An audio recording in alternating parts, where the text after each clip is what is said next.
Good morning, class. Yesterday we were learning about medieval India, namely the Delhi Sultanate period.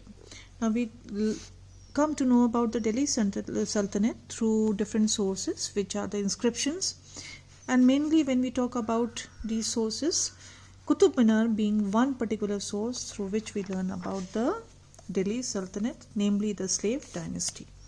We learnt about the slave dynasty, which was founded by Qutbuddin Aibak, and then later on succeeded by Iltutmish. Then Aram Shah, Qutbuddin Aibak's son Aram Shah, succeeded him in 1211, but he was an incapable ruler and he was overthrown by Iltutmish, who was also a slave like Qutbuddin Aibak and the son-in-law also of Qutbuddin Aibak. Now, Iltutmish did not consider he was a very forward man of his times. He realized that his sons were not capable of taking over his kingdom, so he appointed his daughter Razia as his successor, but the other Turkish nobles rose up against her and they crowned Iltutmish's son Ruknuddin as the new sultan, but within a few months Ruknuddin was removed from the throne and Razia was established as the first woman ruler of Delhi Sultanate in 1236. Now in today's video we learn about the Khilji dynasty. I want you to open up to page number 75. Please make sure that you underline whatever I have underlined and make sure you write down the explanations of the terms and words which will come along while we are reading the text. The last ruler of the slave dynasty was murdered in 1290 and there arose a new line of rulers called the Khiljis. Jalaluddin Khilji was the founder of the Khilji dynasty who came to the throne after killing Kekubat, the last king of the slave dynasty.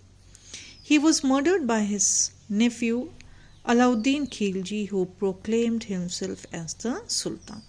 So, though Jalaluddin Khilji is the founder of the Khilji dynasty, but he was killed, murdered by his nephew Alauddin Khilji, who succeeded him to the throne. Now, learning about Alauddin Khilji. On ascending the throne, Alauddin had to face a rebellion of Mongols who had earlier settled near Delhi. When Alauddin heard of the rebellion, he got many of the Mongols massacred. He was a very cruel king. After that, Alauddin conquered all the territories of Malwa, including Ujjain, Dhar, Chanderi and Mandu. By 1305, Alauddin conquered most of the northern India. He had a strong army and started paying his soldiers in cash. They were no longer being given grants of lands and they were paid in cash. Then coming to the market regulations. Now we come to the market regulations. Alauddin is best known in history for his market regulations. He fixed the cost of all commodities such as food grains, sugar and cooking oil. Nobody could undercharge or overcharge. For this purpose, he set up 3 markets at Delhi. One market for food grains, the second for costly cloth and the third for horses, slaves and cattle. Each market was put under the charge of a controller of market called Shahna. Very strict punishments were prescribed for cheating and underweighing goods. So that way he was a fair man or a fair king. Next important event in Alauddin's life is the Deccan expedition.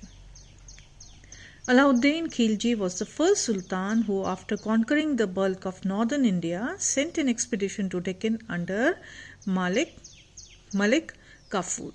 The kingdoms of Devgiri, Warangal, Dwarasamudra and Madurai were conquered but not annexed. Alauddin did not annex these kingdoms for 2 reasons. First, he realized that it would be practically difficult to control these distant lands from Delhi. Second, he was more interested in acquiring the wealth of these Deccan kingdoms for the maintenance of his huge army. Thus, the rulers of Deccan were forced to accept the overlordship of Alauddin Khilji and to pay annual tribute to him.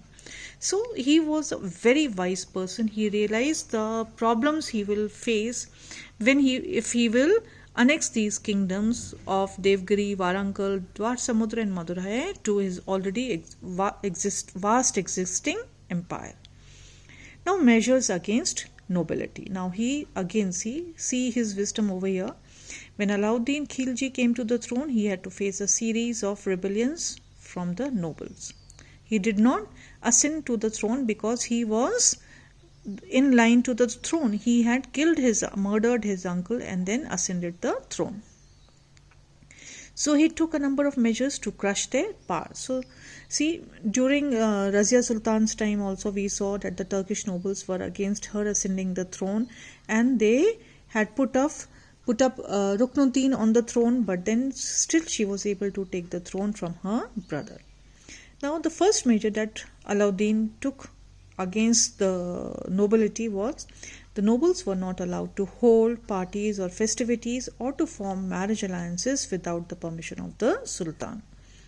So see, he knew that if they will form marriage alliances with each other, then they will be united because they will be one family as such, and they might rise up against the Sultan. The use of wine and intoxicants was banned. Gambling was forbidden and gamblers were severely punished. He stopped paying the soldiers in land and introduced cash salaries. He knew that if they will have land to their name, then they will rise from strength to strength they will go, and they may rise up against the Sultan. He established an efficient spy system to keep a check on the activities of the nobles. As if this wasn't enough, the nobles marrying one another or giving their daughters in marriage to the other noble families. He took this efficient spy system that he established helped him, Alauddin Khilji, in keeping the nobles under control. Now the military reforms. Alauddin Khilji was the first ruler of Delhi who laid the foundation of a permanent standing army.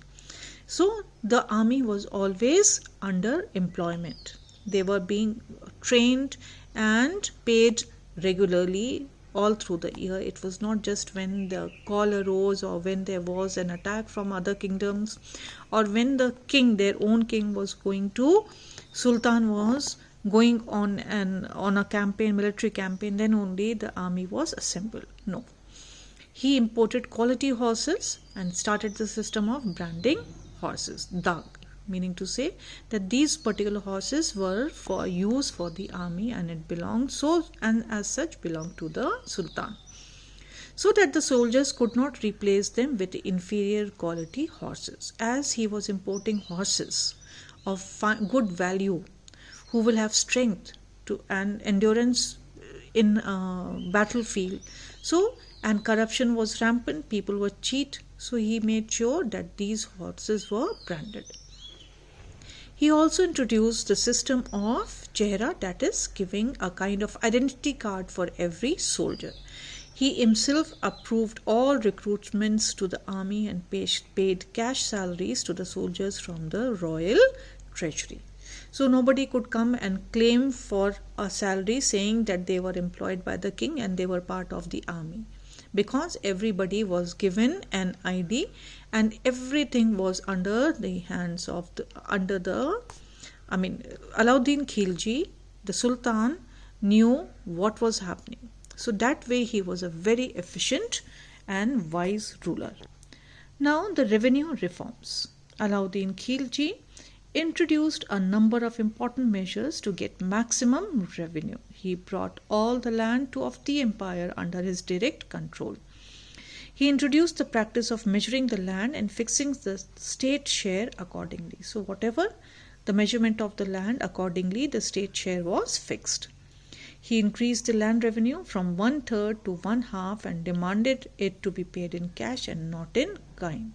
So if I was cultivating wheat on my land, then I was not supposed to pay the revenue in kind. That is, I could not go to the treasury with my bag of wheat and say that this is the revenue which is due to the king. I had to make sure that I somehow sold off that wheat and paid the king in cash.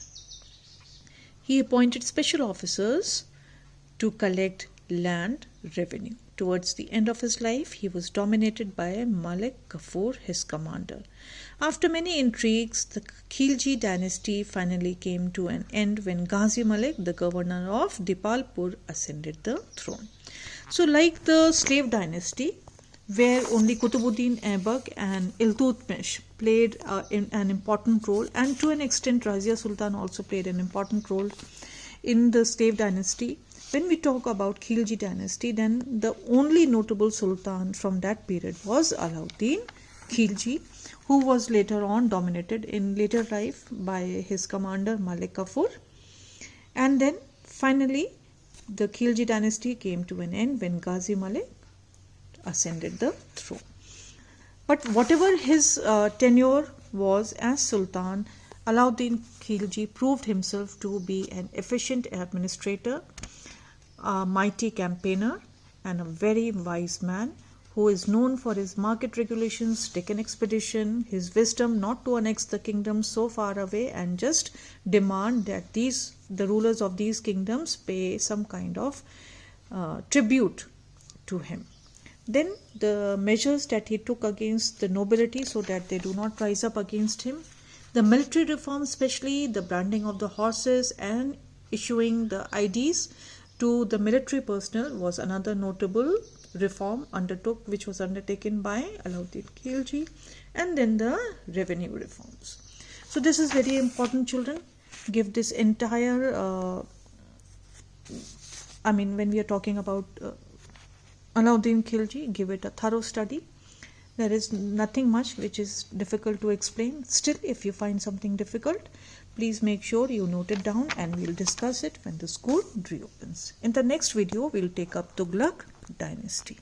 Thank you.